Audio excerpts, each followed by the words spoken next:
제1차 세계대전 직후에 마케도니아 평원에 모인 16개국의 병사들과 난민들 약 8,500명을 대상으로 그들의 혈액형을 조사하게 됩니다. 그런데 이 조사에서 상당히 놀라운 사실을 발견하게 되는데요. 보시면은 인종별 혈액의 혈정학적 차이라는 보고서를 발표를 하게 됩니다.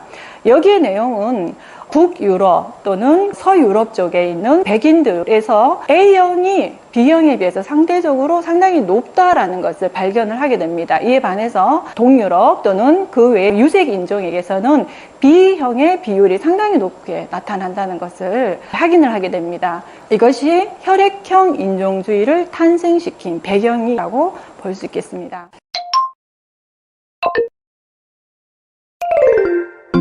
여러분 안녕하십니까? 장경미의 넓고 얕은 철학 이야기 제4편으로 인사드리겠습니다. 오늘 강연의 주제는 혈액형에 대한 오해와 진실입니다. 여러분 제 혈액형이 어떤 혈액형으로 보이십니까? B형. 네.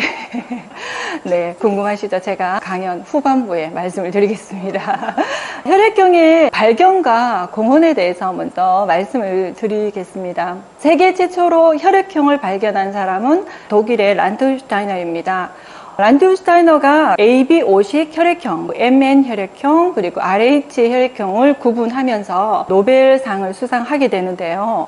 19세기만 하더라도 외과 수술은 상당히 어려웠습니다. 그 첫 번째 이유가 수술을 하는 과정에서 느끼는 고통을 어떻게 줄일 것인가를 고민하는 마취와 관련된 문제이고요. 두 번째는 수술 과정에서 또는 수술 후에 발생하는 염증과 관련된 문제점이었습니다. 그리고 세 번째는 수술 과정에서 필수적으로 나타나는 출혈과 관련된 문제였는데 란트슈타이너의 혈액형 발견으로 인해서 가장 큰 문제라고 여겨지는 출혈을 해결하게 됨으로써 외과 수술 분야에서는 상당한 발전을 이루는 계기가 되었다고 합니다. 혈액형은 많은 인명구제에 기여했다라고 하는데 19세기, 20세기만 하더라도 수혈의 성공률은 약 60%에 못 미쳤습니다. 그래서 수혈을 받은 사람들은 자신의 운명을 운에 맡기는 치료법이다 생각을 했는데요. 특히 1차, 2차 세계대전에서 많은 병사들의 생명을 구하는 데 기여를 했습니다. 또한 혈액형의 발견은 많은 과학자들의 호기심을 자극하게 되는데요. 그 대표적인 인물이 여기 나오는 둥게른입니다. 둥게른은 사람의 혈액형이 아닌 동물의 혈액형을 조사를 했습니다.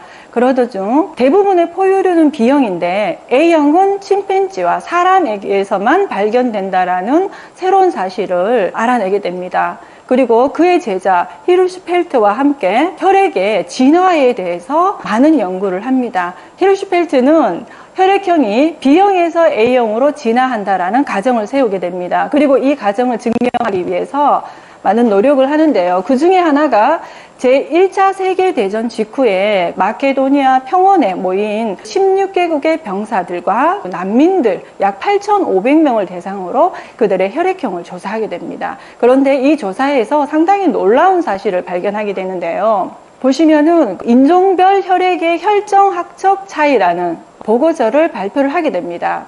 여기의 내용은 북유럽 또는 서유럽 쪽에 있는 백인들에서 A형이 B형에 비해서 상대적으로 상당히 높다라는 것을 발견을 하게 됩니다. 이에 반해서 동유럽 또는 그 외의 유색 인종에게서는 B형의 비율이 상당히 높게 나타난다는 것을 확인을 하게 됩니다. 그리고 이 보고서에서 중요한 개념이 하나 소개가 되고 있는데요. 인종계수입니다. 인종계수는 B형에 대한 A형의 비율을 나타냅니다. 예를 들면은 영국의 인종계수가 4.5인데요. B형인 영국인 1명이 있을 때 A형인 영국인이 4.5명이 있다라고 이해를 하시면 될 것 같습니다. 히르슈벨트는 크게 세 가지 유형으로 구분을 합니다. 인종 개수가 1보다 작은 집단을 아시아, 아프리카형이라고 네이밍을 하고요. 2보다 큰 그룹을 유럽형으로 이렇게 구분을 했습니다. 유럽형의 국가들을 자세히 살펴볼 필요성이 있는데요. 오스트리아, 독일, 이탈리아, 그리고 프랑스, 영국이 차지하고 있습니다. 이러한 인종계수의 수치들은 그 이후에 많은 파장을 일으키는데요. 이것이 혈액형 인종주의를 탄생시킨 배경이라고 볼 수 있겠습니다. 그렇다면 혈액형이 낳은 비극, 인종주의에 대해서 조금 더 살펴보도록 하겠습니다. 인종주의는 차별을 정당화하고 열등하다고 여기는 인간이나 집단에 대한 멸시와 지배를 합리화한 개념입니다. 사실 혈액형 인종주의 이전에도 인종주의는 있었는데요. 혈액형의 인종계수라는 것이 나옴으로 인해서 유럽 열강들의 인종주의 또는 제국주의를 좀 더 합리화를 한 용어라고 이해를 하시면 되겠습니다. 지금 보시는 사진은 아시겠죠? 어떤 그림인지. 팔에 나치 문양 완장입니다. 그리고 왼쪽에 있는 저분이 달고 있는 것은 다윗의 별입니다. 다윗의 별은 육각형으로 이루어진 도형인데요. 이스라엘을 상징하는 문양입니다. 그래서 유대인들이 달고 있던 다윗의 별이라고 하는데요. 처음에 다윗의 별은 유대인들이 운영하는 가게의 상품들을 사지 않기 위해서 그 가게의 창문이나 문에다가 표식을 하는 용도로 사용을 했습니다. 그런데 폴란드에서 유대인들에게 의무적으로 저 다윗의 별을 달게 하면서부터 유대인들이 다윗의 별을 달고 다녔다고 합니다. 그리고 이 다윗의 별을 부착하고 난 이후로 유대인들에 대한 학살이 훨씬 더 심하게 이루어지는 하나의 기촉제로도 작용했다고 얘기를 하고 있습니다. 그리고 이 시기에 새로운 학문 분야가 나옵니다. 우생학이라는 새로운 학문의 영역인데요. 우생학은 종의 형질을 인위적으로 육종해서 우수한 종을 만들려는 학문입니다. 이 우생학을 바탕으로 우생학자들은 특히 독일에서 아리아인에 대한 우수성을 상당히 높이 평가를 했는데요. 아리아인들의 특성은 금발 그리고 파란 눈 그리고 큰 키를 말씀드릴 수 있습니다. 그래서 이때 아프리카에 주둔하고 있던 군사들이 독일 여성들과 결혼을 해서 태어난 아이들이 약 500명이 있었다고 합니다. 그런데 이 아이들조차도 우생학자들에 의해서 희생양으로 사라졌다고 합니다. 아리아인에 대한 우수성을 상당히 잘못된 시각으로 접근하는데 이 우생학이라는 학문이 많은 영향력을 줬습니다. 그리고 아시아에서 유일한 제국주의를 취한 일본에 대해서 말씀을 드리겠는데요. 일본은 혈액형으로 조선을 침략하는데 많은 과학적인 근거를 내세웠습니다. 보시는 것처럼 조선인 1167명과 재조선 일본인 502명의 혈액형을 조사를 했습니다. 1922년도에 이뤄졌는데요. 그 결과를 보시면은 평북 위쪽 지방의 인종 개수가 1보다 낮습니다. 그리고 남쪽으로 내려올수록 1보다가 크고 가장 큰 인종 개수를 보이는 것이 경상 거주 일본인입니다. 이러한 지표를 기반으로 일본은 조선이 아시아 아프리카형에 속한다고 했고요. 자신들은 중간형에 속한다고 얘기를 했습니다. 또 사토 다케오라는 사람은 조선인의 혈액형과 더불어서 몽골, 만주 그리고 일본의 인종 개수를 비교를 하면서 이렇게 수치를 보여주고 있는데요. 이 표에서만 보신다면은 상당히 일본의 인종 개수가 높다라는 것을 보실 수 있습니다. 원래는 저기 유럽형이 있는데 그것을 삭제하고 자신들이 가장 높은 것인 것처럼 이렇게 표를 제시하고 있습니다. 이를 바탕으로 일본은 대동아 공영권을 내세우게 되는데요. 제2차 세계대전 당시 일본이 내세운 슬로건입니다. 대동아 공영권은 동북아시아 그리고 동남아시아, 오세아니아주에서 경제적인 협력을 강조하고자 하는 부분이 있었습니다. 그리고 그 중심에는 일본이 차지하고 있었고 여기에 군사적인 부분과 경제적인 동맹을 강요하는 것이 동북아 공영권이라고 보시면 되겠습니다. 또한 일본인 인종개수가 1.69인데요. 유럽형 인종개수의 기준은 2.0입니다. 그렇기 때문에 일본 자국에서는 일본인의 인종개수에 탐탁치 않다라고 생각을 하고 있었습니다. 그래서 일본에서는 오히려 혈액형과 개인의 성격을 비교하는 연구들이 상당히 인지도를 얻게 됩니다. 그 대표적인 인물로 후루카와 다케치인데요. 후루카와 다케치는 교육학자, 철학자, 그리고 앞에서 나온 우생학자인데요. 이 사람은 혈액형과 기질이라는 연구를 발표를 했습니다. 자신의 친척과 주변인 약 300명을 대상으로 연구를 했는데요. 먼저 혈액형을 구분하고 그들의 성격의 특성을 설명을 했습니다. 아마 이런 연구가 가능한 것은 다케치의 친구 또는 친척 그리고 주변 사람들을 이미 인지하고 있는 상황이었기 때문에 그들의 혈액형에 따른 성격을 구분하면서 정리를 했던 것 같습니다. 혈액형 성격론을 정리한 내용입니다. A형은 소심하지만 꼼꼼하고 성실하다. B형은 낙천적이지만 자기 주장이 강한 편이다. O형은 고집이 세지만 대인관계가 원만하다. AB형은 어디로 튈지 예측하기 어렵지만 참신하다라고 발표를 했는데요. 사실 지금 이 내용이 우리가 일반적으로 생각하는 성격 유형이라고 보시면 될 것 같습니다. 그리고 노미 마사히코라는 사람도 혈액형 인간학이라고 심리학을 접목해서 발표를 하게 됩니다. 그 내용을 보시면은 A형을 리더로 보고 있습니다. 인간관계를 중요시하지만 기본적으로 짜여진 틀에 따라 결정하고 행동한다라고 설명을 하고 있고요. 그리고 B형을 감독으로 비유하고 있습니다. 우두머리의 지시나 인간관계보다 기술과 사실을 중요시한다라고 했습니다. 그리고 O형을 우두머리로 붙이고 있는데요. 인간관계를 중시하고 상하관계에 민감하다라고 보고 있습니다. 그리고 AB형을 기둥이다라고 비유를 했습니다. 앉아있는 것만으로도 존재감이 너무 강해 지시하지 않아도 일이 진행된다라고 했습니다. 처음 나왔을 때 일본인들은 상당히 관심을 가지고 이 혈액형들의 해석을 맹신하는 분위기가 조성되었다고 합니다. 세 번째는 혈액형과 성격에 관한 진실입니다. 과연 앞에서 말씀드린 부분들이 정말 사실을 한번 생각해 볼 필요성이 있을 것 같은데요. 먼저 아니다라는 것을 말씀을 드리겠습니다. 혈액형 성격론에 대한 반박의 내용을 몇 개 말씀을 드리겠습니다. 첫 번째가 일란성 쌍둥이의 성격 차이. 많은 연구들에서 이 일란성 쌍둥이의 성격, 당연히 일란성이기 때문에 혈액형은 같을 수밖에 없습니다. 그리고 신체적인 모든 조건이 거의 일치하는데요. 그렇다면 과연 성격은 어떨까라는 의구심을 자극할 수밖에 없습니다. 다양한 국가에서 모두 상관관계가 없다라는 것이고요. 두 번째는 골수이식 수술 후 혈액형이 달라져도 성격은 변하지 않는다입니다. 골수이식은 사실 같은 혈액형이 아니어도 가능합니다. 거부 반응이 자가 항원이라는 것 때문에 발생하는 건데요. 종종 골수이식을 한 사람 중에 혈액형이 변하는 사람이 의외로 많다고 합니다. 하지만 혈액형이 변했다 하더라도 그 사람의 성격이 변하는 경우는 한 건도 보고되지 않는다고 합니다. 그리고 세 번째는 혈액형과 상관없이 다양한 성격 분포가 형성된다라는 내용인데요.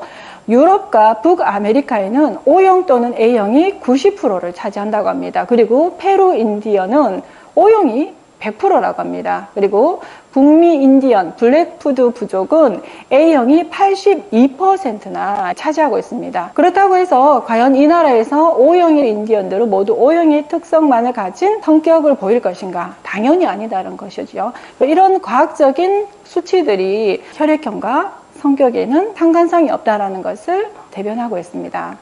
그리고 앞에서 제가 일본에서는 이 혈액형과 성격의 상관성을 상당히 맹신하는 분위기가 있다라고 말씀을 드렸는데요. 미쓰비시 전기의 기상천외 프로젝트가 대표적인 사례입니다. AB형 그러면은 어떤 특성이 있다고 아시죠? 네, 그렇죠. 천재 아니면 바보입니다. 그런데 미쓰비시에서는 천재로 생각을 한 것 같습니다. 5명의 AB형을 가진 사람들을 TF팀을 구성을 했습니다. 그리고 그들에게 어떤 프로젝트를 제공을 하고 상당히 기대되는 결과치를 이끌어낼 것이라고 예상을 했지만 역시 예상대로 흐지부지 그 프로젝트는 끝이 났다고 합니다. 결국 혈액형과 성격은 큰 차이가 없다라는 것을 한 번 더 확인할 수 있는 사례입니다. 그렇다면 왜 여전히 혈액형을 우리는 맹신할까라는 것에 대해서 말씀드리겠습니다. 첫 번째가 바넘 효과입니다. 바넘은 몇 년 전에 전 세계적으로 흥행을 거둔 위대한 쇼맨의 그 서커스 단장의 이름이 바넘입니다. 이분인데요.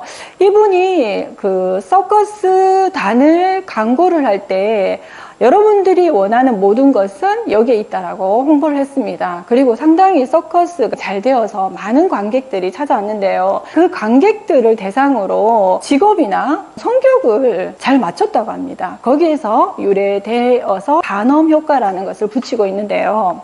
바넘 효과라는 것은 누구나 가지고 있는 보편적인 성격 특성을 나타내는 말입니다. 이 반음 효과를 과연 그럴까 의문을 제시한 심리학자가 있었는데요. 포로라는 분입니다. 자신의 학생 39명을 대상으로 이 효과를 검증을 하는데요. 그 내용은 학생들에게 성격 테스트를 거친 후에 일주일 후에 결과지를 배포를 하게 됩니다. 그리고 그 내용이 자신의 성격을 제대로 설명을 하고 있는지에 대해서 5점 만점의 점수를 표시를 하라고 했습니다. 그때 평균이 약 4.29라는 상당히 높은 점수를 학생들이 답을 했습니다. 그런데 그 결과지는 각 학생들의 성격을 분석한 것이 아니라 모든 학생들은 같은 내용의 해설지를 받았던 것입니다. 결국 우리가 말하는 성격은 이런 일반적이고 포괄적인 내용으로도 얼마든지 설명이 가능하다는 것을 증명하고 있는 실험이 되겠습니다. 13개의 해석지에 나오는 문항 중에 몇 개를 실어봤습니다. 1번이 당신은 타인이 당신을 좋아하길 원하며 타인에게 존경받고 싶어 합니다. 입니다. 그러신가요? 네, 저도 그렇습니다. 그리고 8번을 보시면은 당신은 어느 정도의 변화와 다양성을 선호하며 제약이나 규제의 굴레에 둘러싸이는 상황은 싫어합니다. 라고 했습니다. 그러신가요? 네, 저도 그렇습니다. 그리고 당신의 열망 중 일부는 조금 비현실적이기도 합니다. 라고 이렇게 성격을 풀이를 하고 있습니다. 일반적인 내용들을 담고 있는 것이 해석지인데요. 이처럼 반음 효과라는 것은 대다수의 사람들에게 해당되는 상당히 광범위한 내용을 담고 있기 때문에 혈액형에서도 이런 반음 효과가 나타난 것이다 라고 이해가 되어지는 부분입니다. 그리고 두 번째는 확증 평양입니다. 자신의 신념과 일치하는 정보는 수용하고 일치하지 않는 정보는 무시하는 성향이 있다라는 건데요. 다니엘 카네만의 이론입니다. 경제학자인데요. 이분이 이 이론을 통해서 노벨 경제학상을 받게 됩니다. 불편한 진실과 안심시키는 거짓이 있을 때 사람들은 대부분 안심시키는 거짓을 선택한다고 합니다. 예를 들면은 주식에 관심이 있는 사람들은 매체에서 어떤 주식이 앞으로 상당히 전망이 있다, 종목이 오를 것이다 라고 예측을 하면 그와 관련된 정말 오를 것 같은 증거들을 마구 수집을 한다고 합니다. 그리고 그 증거들을 여러 사람이 공유하면서 점점 더 많은 사람들이 확신에 차가는 그런 결과를 보인다고 합니다. 그리고 이것을 사지 않으면 큰 손해볼 것 같은 생각에 사로잡히게 되어서 행동을 옮기는 부분이 나타난다고 합니다. 이것이 다니엘 카네만 이론인데요. 보시면은 자신이 믿는 혈액형 성격과 맞는 사람에 대해서는 역시 내 생각이 옳다라고 이렇게 긍정을 하고요. 그리고 자신이 믿는 혈액형 성격과 맞지 않는 사람에 대해서는 늘 예외는 있기 마련이야. 저 사람은 예외야 라고 치부를 해버린다고 합니다. 세 번째는 자기 충족적 예언입니다. 일명 피그말리온 효과라고 하는데요. 진정 자기가 원하는 것을 믿고 그것을 실천하고 노력한다면 언젠가는 이루어질 수 있다는 겁니다. 근거가 없어도 사실이라고 믿고 행동하면 믿었던 대로 결과가 도출된다라는 건데요. 원래 A형 성격이 아니었던 사람이 A형 성격론을 굳게 믿으면 실제 A형 성격으로 변화된다라고 설명을 할 수 있습니다. 제가 서두에 제 혈액형이 무엇일 것 같으십니까? 라고 물어봤습니다. 그래서 다양한 대답이 나왔는데요. 이제 밝히겠습니다. 제 혈액형은 A형입니다. 이 강연을 준비하면서 제가 여러분들에게 제 혈액형에 대해서 물어봤습니다. 그랬더니 B형이라는 대답을 제가 의외로 많이 들었어요. 근데 상당히 기분이 좋았습니다. 저는 예전부터 제가 A형이라는 것에 대해서 자신 있게 A형입니다 라고 떳떳이 말을 잘 못했던 것 같아요. 일반적으로 우리가 생각하는 A형은 소심하다, 그리고 자신의 주장을 제대로 얘기를 하지 못한다, 이런 부분들이 저에게는 상당히 부정적인 이미지의 혈액형으로 있었던 것 같아요. 그런데 제가 최근에 물어봤을 때는 B형 같다라고 했을 때 상당히 기분이 좋았습니다. 이런 것처럼 제가 원래 B형은 아니었지만은 B형처럼 또는 A형이 가진 단점을 보완할 수 있는 노력을 했기 때문에 그렇게 비춰지지 않았을까라는 생각을 해보게 되었습니다. 지금까지 혈액형의 발견과 공헌, 그리고 혈액형이 낳은 비극, 인종주의, 혈액형과 성격에 관한 진실, 마지막으로 왜 여전히 혈액형을 맹신할까에 대해서 말씀을 드렸습니다. 성격은 변한다는 게 저의 생각입니다. 중요한 것은 구분하는 것이 아니라 차별하지 않는 것이다라는 것이 제가 오늘 여러분들에게 드리고 싶은 메시지입니다. 감사합니다.